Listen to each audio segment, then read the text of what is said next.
So in this video, I want to share with you how I passed the MRCS Part A exam while working as a doctor, and go into detail about how I prepared for the MRCS Part A and the process that led to me acing it and getting almost 100%.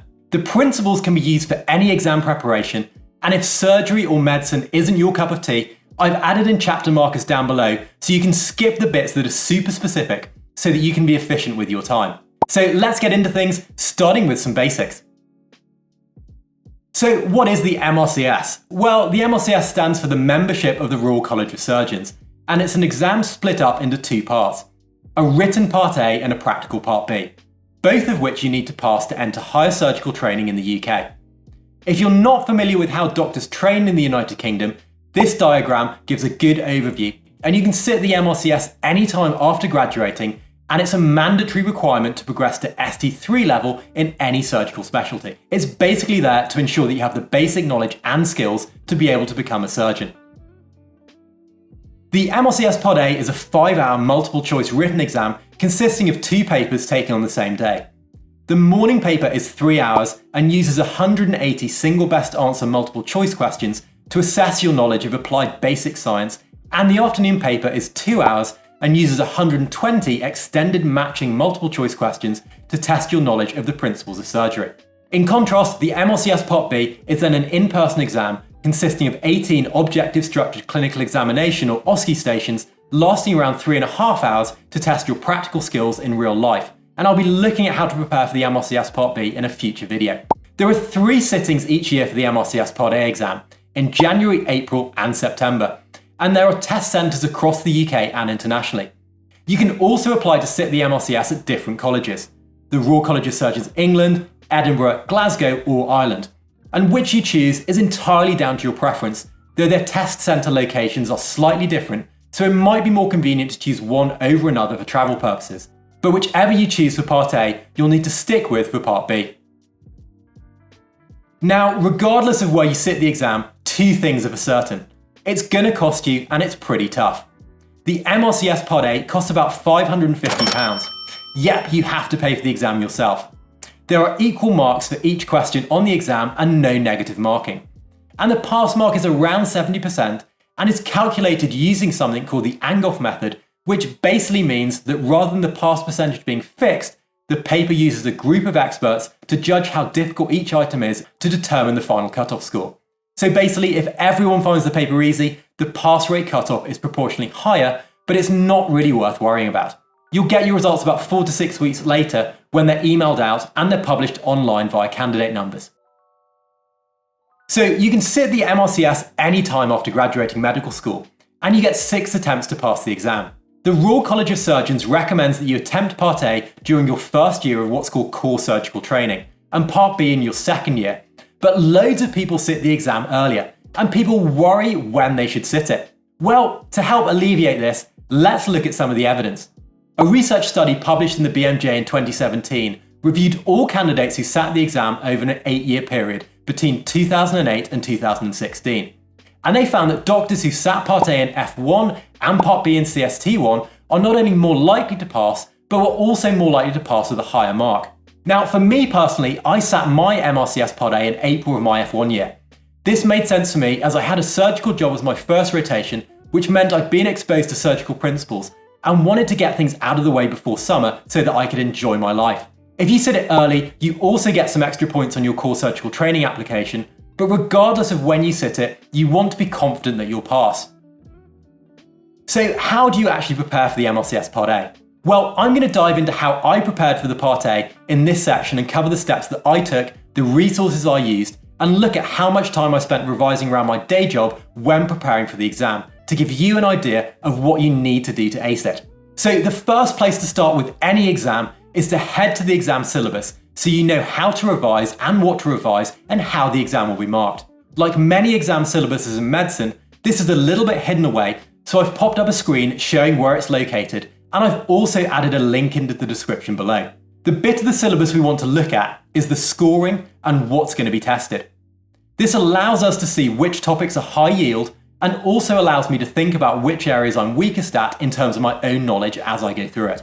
So as we scroll down the syllabus, we can see what's being tested and how this is broken down, And we can also see how many questions there'll be on each topic, so we can start to understand what the high yield topics are. For example, in the Basic Sciences paper, there are 75 anatomy questions, 15 of which are to do with the abdomen and 15 are to do with the limbs. To summarise this, paper 1 focuses on applied basic sciences and has 180 single best answer questions broken down into the following: applied surgical anatomy, applied surgical physiology, applied surgical pathology, pharmacology, microbiology, imaging, and data interpretation. Then, paper 2 in the afternoon focuses on principles of surgery in general and has 120 extended matching questions, which are then broken down into common congenital and acquired surgical conditions, perioperative management, assessment and management of patients with trauma, surgical care of children, and medico-legal aspects of surgical practice. So we can immediately start to see what we need to revise and what's going to be tested the most. This is a really important step, and to prepare for the exam, I'll usually write this out in a slightly easier format, like on a mind map or in a revision timetable, as we'll see in a bit, to make sure what I'm revising is relevant. Now, while we're looking at the specifics of the exam, one thing I'm a massive fan of is working out how long you have for each question. This helps you to practice this to time when doing past paper questions and using question banks, and it helps you to stay on time during the exam itself. There are 300 questions in the Part A across both papers, so we've got around about a minute to answer each question. Finally, most exam syllabuses have some sample questions to give you an idea of the type of questions and their difficulty level. In the case of the MRCS Part A, we can see that paper 1 uses single best answer MCQs, where each question contains 5 possible answers, of which there's one single best answer. You then select which option from the list is the best answer, just like in the example shown.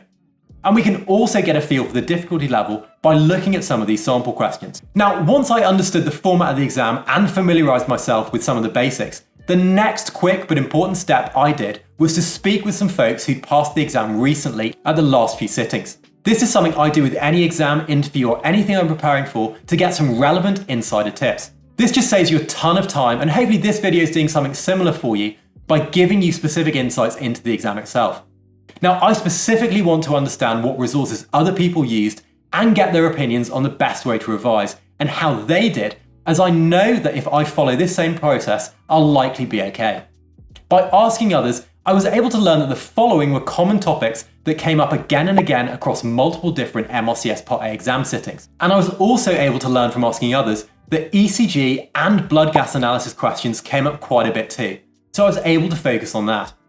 In addition, sometimes these came up without the normal ranges, so I made sure I had a rough understanding of these, which was really helpful when I was practicing. The majority of the people I asked gave the same advice and suggested using the same textbooks and resources, which I'll share with you now. So first up, let's look at the revision books and websites that I used. So now we've got a good understanding of what we need to be learning, we need to make sure that we have the best resources to revise from. I've mentioned in other videos that I'll typically try and have a short, concise notes book, a longer textbook, and 1 or 2 digital resources that I'll use as reference guides, and then the majority of my learning will come from past papers and question banks. For the MRCS Part A, the recommended textbooks on the course syllabus are insanely long and quite outdated, and you risk just being overloaded with too much information.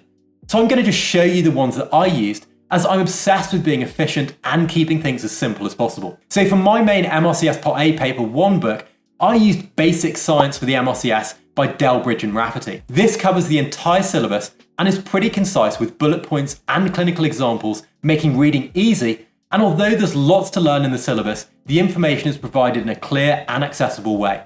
And this book is used by most people. It's also available on Kindle as well as a physical book, so it's great for keeping the book at home and having the Kindle version on your phone, iPad, or Kindle when you're at work or traveling. Now for anatomy in Paper 1, I used the book and website Instant Anatomy, which is a great quick reference guide alongside Basic Science, which has a really good anatomy chapter. Remember, the questions on anatomy in this paper are very theory-based, and there's no anatomy images or spot tests. Those appear in Part B, where having a cadaveric anatomy atlas and using videos like Atlan's Video Atlas is really helpful. For Paper 2, I used the book I use for medical finals called Complete Revision Notes for Medical and Surgical Finals. I also used some surgical revision notes, which I'll share in the comments down below. And that really was it as far as books go. I'll touch on how I studied in a moment, but I'd augment anything I didn't understand by simply jumping into YouTube or hitting a quick Google search, which I found to be the fastest and best way to learn around topics covered in the books. You might also want to check out some of the MRCS surgical podcasts that are available, especially if you're driving to and from work. I didn't actually use these, but they're really helpful audio resources that offer another alternative way to learn. Now, the MRCS Part A was the first exam I had to revise for, which had a lot of content and which I had to learn around my day job as a doctor. For that reason, I kept reference materials to a minimum, as it can get overwhelming once you dive into all the books and YouTube channels and lectures, and I really just went directly for past paper questions and question banks. The advice I was given by people ahead of me who'd passed the exam was to do roughly 2,000 questions from past papers and realistic question banks, and you'll likely pass. This is because reading and passive methods of learning don't really challenge you, and you need to be testing yourself and using evidence-based study techniques like active recall to cover the huge volume of topics in the most efficient way possible around your day job. I got hold of past papers from candidates who themselves had them passed down to them from previous years, and I also used question banks. In terms of question banks for the MRCS Part A, there were a few options, the most popular ones being Pastest and eMRCS. And there are a few others that you might want to consider. So let's look at these in detail. The most important thing to consider when investing in an online question bank is how realistic the questions are to the final exam that you're sitting. Quality is way more important than quantity of questions. You also want to make sure that the actual website, app, or experience is as easy to use and navigate as possible. You really want to have minimal obstacles to jumping right into your revision, pick up where you left off, and be able to see your weak areas and hit a certain number of questions in each study session. As mentioned, the advice I was given was that you just need to do around 2,000 questions to give a broad depth of learning to be successful, and this number was definitely true for me. For my own MRCS Part A revision, I chose to use both Pastest and eMRCS together with past papers, so I got a good feeling of which was the best. So Pastest has just over 4,000 MRCS Part A questions to practice. Its main advantage over eMRCS is that it has a mobile app which offers a decent though not brilliant experience if you want to jump into questions when at work or on the go, and questions can be downloaded for offline use. Like eMRCS, questions can be filtered by topic area of the MRCS syllabus, and you can focus on certain key areas and questions you've got wrong. Pastest also has mock exams that you can use outside of the normal questions under time conditions. Pastest is quite a bit more expensive, and my general feeling after having used both is that eMRCS is a little bit more realistic and is a bit better value for money. Now, eMRCS has around 2,200 questions for the MRCS Part A, and they're more representative of the questions in the real exam compared to Pastest from my experience. eMRCS is also a bit cheaper, so if you're trying to reduce costs, I'd probably opt for eMRCS. Its main drawback here is that there's no mobile app or offline mode, and the website interface is quite basic. While you can set yourself a time test and filter questions, this functionality is quite basic, and there are no past papers or mock exams like Pastest has, and some other software has too. The explanations are good, and there are links to appropriate resources, but on some questions, these were a little bit outdated. Now, I went through each question bank once, and then I went back over each focusing on questions I got wrong, so I probably went through each about 1.5 to 2 times. When I started, I was probably averaging around 70%, though I focused more on getting through the questions initially, and by the end I was averaging nearer 95% based on the progress trackers for Pastest and eMRCS. Most question banks will also show you which answers other learners chose when you select the correct answer, and allows you to get a feel for how other people are doing against your own answers. As I mentioned, I used both eMRCS and Pastest, and I got a really high score at the final exam. But there are a few other resources out there that you might want to check out and consider. On Examination is from the BNJ, and I have a few friends who use this in addition to Pastest and the eMRCS. The main drawback is that it's even more expensive than Pastest, and although it does have a mobile app, it's quite poor interface. If you're looking for a more modern question bank with a nicer design, Chicane has over 3,000 questions and practice exams at an affordable price written by high-scoring candidates and reviewed by consultants. The Chicane app works on both mobile and desktop, and its gamification and AI system helps to personalize your learning, and you can set a timer per question, and you can even play with friends. It's got a store so you can pick up free MRCS Part A questions, so definitely check it out. Now, how long should you actually spend revising? Well, the general advice is that if you plan to study for 2 hours a day, you only need around 4 months to practice and you'll be fine. In my revision, I tried to focus on getting through around 50 practice questions a day and broke things up by the areas of the exam syllabus. So 1 week I'd focus on anatomy, then on physiology, and I used the question bank filtering systems to help me do this. I felt very well prepared after just a few months, and I've known people pass with just 4 to 8 weeks revision, but this was fairly intense. Rather than time, I'd suggest focusing on the number of questions, so if you only have 4 to 6 weeks left for whatever reason, don't panic, but do try and get through as many questions as possible. If you're really short on time, I'd avoid writing out any notes and would really focus on doing the questions and then reading around the topics. Now, hopefully this video has given you some inspiration, and just to summarise, I'd start by looking at the syllabus first and then decide on which sitting you're going to go for. Once you've signed up and paid, you then want to grab the books and pay for a question bank and map out a quick revision timetable that fits around your clinical commitments. I'd suggest starting with anatomy, as for most surgeons it's pretty fun to revise and you can aim for 25 to 50 questions a day depending on how busy you are. Remember, you just need to do a little bit each day and the effects will compound over time when you're revising. If you plan out your revision timetable and you make sure it covers the syllabus and then aim to get through the main syllabus and questions from question banks on set weeks, you'll be absolutely fine. This is what I did, and then it's just about staying consistent and motivated as you learn.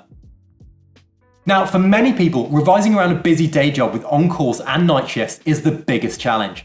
When you're planning your revision, make sure you factor in long shifts when you know you'll have less time to revise, and don't beat yourself up when you know you can't revise on certain days. If you're on a very busy job, this is where mobile apps are really helpful, as you can quickly do 25 questions in the library or during a lunch break. But overall, remember it's a marathon and not a sprint. You want to look after yourself around your clinical commitments. There'll be weekends where you need to be a little bit stoic and not see friends so that you can revise, but overall, I tried to keep a good, healthy balance by revising at a set time each day and mainly revising at weekends and after work where possible. While it can be tough to stay motivated with so much to cover, I personally found that as I wanted to do surgery, the actual content I was learning was much more interesting and enjoyable than topics I had to learn for medical finals, which I wasn't that interested in. I would also have my books laid out at home with my laptop on my desk and would then use an app to revise from work. When I got home, I'd go to the gym, decompress, and then block out 1 to 2 hours to read around a topic or do some more questions at my desk. I also made sure that I used my annual leave and study leave effectively. I didn't do any courses and instead blocked out some dedicated time to get through some of the core content in the first 2 months, which really helped me get on top of things. Now, as you want to be as efficient with your time as possible around your day job, it's really important to avoid some bad studying habits that lead to procrastination and aren't helpful and cost you time. These are some of the things that I've seen people who really struggle with the exam do, which you need to avoid. So first up, there are a few MRCS Part A courses out there which are mainly lecture-based. While Part B practice OSCE courses are essential, Part A courses, in my opinion, are a bit of a waste of time. And if you use question banks and learn in a focused way, you'll be absolutely fine. Next up, it's important to say that I took 0 notes when revising your Part A. I just did questions. In my opinion, writing out loads of notes or making your own flashcards or mind maps is just a form of procrastination that eats into your time. If you go straight to questions and use just a few longer books to aid your understanding, your revision will be way more efficient than dedicating time to creating revision notes or flashcards that you then need to go back over. Now, it's tough revising around a busy job, but definitely not impossible. If you plan ahead of time, you can factor in busy periods when you might not be able to revise, like a run of tough night shifts. If you just do a little bit every day and stay consistent, you'll be fine. But people run into trouble when they try and do too much, or don't revise actively by testing themselves, or just put things off as they don't know where to start. Okay, so here are some final tips for the exam itself. Firstly, make sure you get study or annual leave for the day of your exam, and preferably in the run-up to the exam itself. This allows you to relax and switch off from work, and gives you some travel time if needed. On the week of the exam, I just went back over as many questions as possible, and then stopped revising and just chilled out the day before the exam itself. The night before, I made sure I went to the gym, relaxed, and got an early night's sleep. The exam itself is 5 hours and it's pretty tiring. I made sure I took some water and packed a healthy lunch, and deliberately chose an exam centre that was close to me so that travel time was minimised. When I sat the exam, the hardest topics were around basic science, which I think is what most people find as the most challenging subjects, as clinical topics you'll likely know pretty well and you've probably covered quite a bit of them in finals. The exam also goes very quickly. My MCQ technique is to relax before each question, read the question deeply, and then go with my gut if it's a factual answer. I'll never go back over and second guess myself, and as the exam's not negatively marked, I'll never leave any questions blank and will always go with my gut feeling and what I feel is correct in the moment. Most importantly, once it's done, and then you have the MRCS Part B to look forward to, which I'll break down in a future video. Now, I hope you found this more focused type of video useful. I also have some great videos on how to actually revise effectively, which I'd highly recommend diving into, as well as some study with me videos if you need some motivation and inspiration to get down to studying. Thanks so much for watching. I hope this video really helps you in your MRCS Part A preparation and that you smash the exam. If you have any questions or any tips, do let me know in the comments below, and I'll catch you again next time. Good luck.